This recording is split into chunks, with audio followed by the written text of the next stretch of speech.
Bay City, Meet the patriarch of a televised 26-member family has joined one of his sons in facing a federal charge related to AR-15 tampering.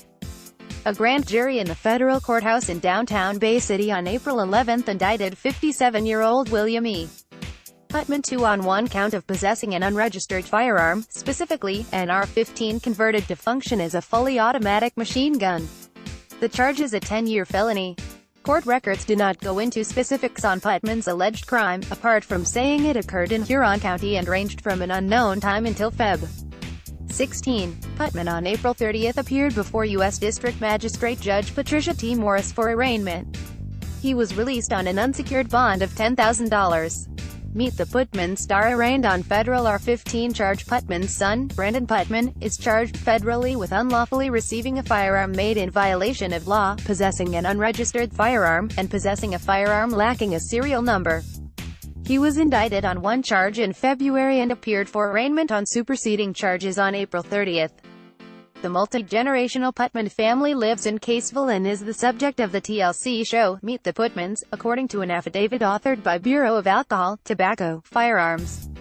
Ross Brandon Putman on November 28 visited an Elkton machine shop and asked the owner if he could duplicate a specific metal part he provided.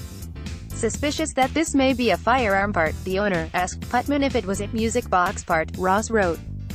Putman smiled and responded, "Yes." The owner later explained to me that a music box part is a machinist code word for firearm parts. Putman asked the owner to make 10 such parts for about $80 each, according to the affidavit.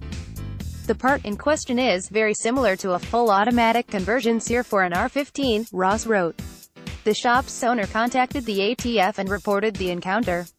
On deck 15, Ross met with the shop owner to examine the part, which resembled a drop-in auto sear, or DIS, for an AR-15.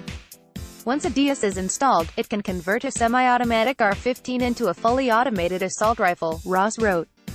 The part bore no manufacturer insignia and lacked a serial number. Ross confiscated the part and shipped it to the ATF's Firearms and Technology branch. The following month, that branch replied to Ross that the part was indeed an authentic AR-15 DIS, intended to convert a firearm into a machine gun. On January 9, an undercover ATF agent called Putman from the tool shop he had visited, claiming he was working on the part.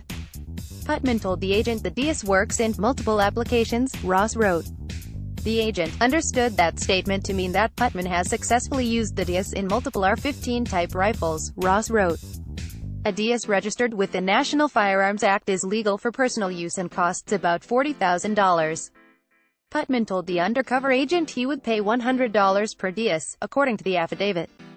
The National Firearms Registration and Transfer record showed Putman had no guns or DIS registered to him. On January 20, Putman sent a text message to the undercover agent, asking about the status on the 10 DIS he had requested. The agent said everything was working smoothly and he would get a hold of him the next week.